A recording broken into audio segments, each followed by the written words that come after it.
To discuss this and more, I'm joined now by RT producer Ron Paul. Manny, welcome. Hi, Liz. Thanks for having me. So many are saying that this is Ron Paul's kind of last hurrah. So does this mark an end to, what supporters have been calling the Ron Paul revolution, or at least an end to a chapter? I think that remains to be seen.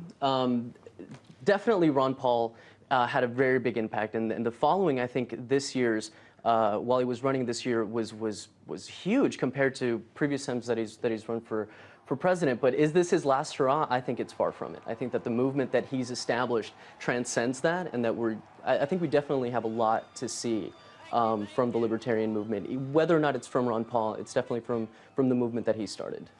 An interesting thing Paul told the crowd at this event, that he declined a spot at the Republican National Convention. He said, thanks, but no thanks. He instead held this convention, kind of like a convention of his own. And Paul, of course, has proven to be a stark contrast with Mitt Romney, really separating himself from the Republican establishment. So, I mean, what is the significance of that? What do you think this says about Ron Paul? I think all this says is that Ron Paul stays true to himself and stays true and consistent with the things that he preaches about, and whether or not you want to call it preaching. But Ron Paul is the one candidate, I think, you could say, that really distinguished himself from the other candidates this time around. And for him to have a whole other convention is just, a sign of his consistency in that arena, saying there are things that I don't agree with my own party, with the Republican Party, and I have a set of principles that I abide by, and that the people that support me abide by, and I want to make sure that platform, that there is a platform for me to convey those principles, and that's exactly what he was doing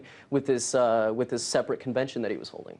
And I remember back during the Republican the debates. There were a lot of those debates, and one of the moderators had asked each of the candidates to use one word to describe themselves. Ron Paul used the word consistent, and I think he does stay true to that attribute. Want to talk about a couple of specific things he focused on at this event. His proposal to audit the Fed, he always had that mantra, end the Fed. He's gaining leverage in terms of auditing the Fed.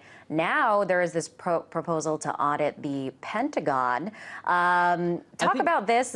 I think it's great that you bring this up, because Ron Paul, there's one thing that he's definitely known for, and if you were following the Occupy protests, that's one thing that a lot of people within the movement were always calling for: audit the Fed, and this is something that Ron Paul has been standing behind for a very long time.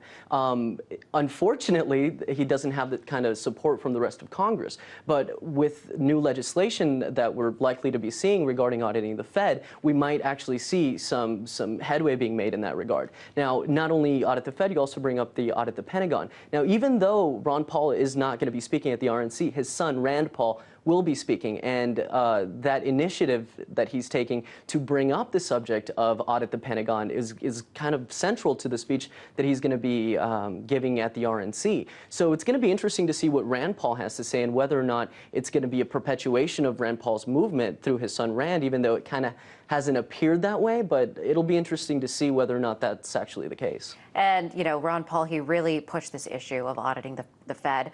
Other things, small government, his anti-war stance, non-interventionist message. And with this kind of being the culmination of Ron Paul's campaign, Manny, how do you think that all these issues that he has really pushed and brought to the forefront, how they will continue to be pushed and how they will continue to play a role within the Republican establishment? I think that it's very difficult to answer that question, because we live in a country that is dominated by a two-party system. Republicans and Democrats, there hasn't been a case where you can say that there's really been an effective third party that's, say, the Green Party or Libertarian movement, or even members of the Tea Party haven't had, maybe with Paul Ryan as their first kind of swing at the White House. But it's going to be interesting to see how this all plays out. Now, you bring up the non-interventionist approach that Ron Paul brings to the table. Well, the reason that I say that this is going to be tricky for the libertarian movement in the future, right now there's absolutely no dialogue in place about the war in Afghanistan from either the Republicans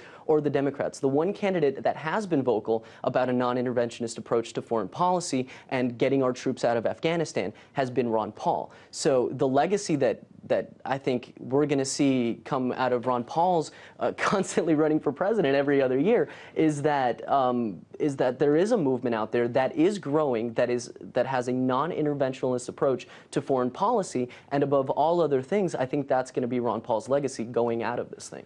Now, we just saw in Christine's story there, you know, the normal Ron Paul crowd is very energized, a lot of them very young followers and supporters.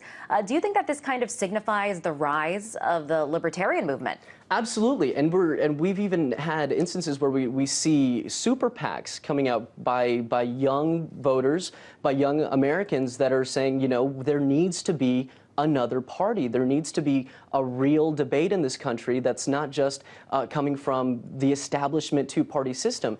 And I think that it's young people that are starting that movement, and I think that it's young people that will eventually lead the way into us seeing a new party in this country. Do you think young people these days are just sick of this two-party system and want an alternative? I think young people are upset and frustrated because they keep hearing rhetoric from Washington saying, from the Obama campaign saying hope and change, and how much did we actually see in the 4 years of Obama. And then you have a nominee like Mitt Romney, who is really not that dissimilar to President Obama. And as far as their ideologies, they're really not dissimilar, especially if you compare the United States to other countries of the world that really do have fascist, socialist, right-wing, left-wing parties that are very, very easy to distinguish ideologically. You don't really have that here in the United States. So yes, I think young people are very frustrated, and they're the ones that are going to be leading a new movement to really change the rhetoric, not only in Washington, but politicians across the country. I think it's interesting. I think that's why Ron Paul on both ends of the spectrum have, or, you know, Republicans and Democrats have called Ron Paul's ideas. They've been described as radical. So he's managed to upset people on both sides of the political spectrum, which kind of proves the point that he certainly has his own views and separates himself from the establishment. But he's consistent. But that's he is the one consistent. Thing they can say. Whether or not you argue that he's radical, he is a consistent person. Now, we're talking about the rise of the libertarian movement. Can we expect this movement to grow to be an even bigger force to be reckoned with in the future? I mean, this is his third run. We see his traction kind of gaining, you know, he's gaining steam each time. Could he be an even bigger force in the future? Or if not him, an icon like him? I think that's a very good question. And with someone like Ron Paul, who I think is very strong in his beliefs and very committed to what he does and very committed to public service, from what I gather, I think this really is going to be his last kind of charge. But we have seen this in the past, and it's almost as though it's a dying breed of politicians, people like Ron Paul, people like Dennis Kucinich, people like Ralph Nader, who really were challenging that establishment and that two-party kind of dominance. And so I think that in the future we will be seeing more of a rise, but it's going to be a while, and I don't think that this is really the time to see a new party come out of this. All right, Manny, thanks so much for coming into the studio and weighing in. That was RT producer Manny Rapolo.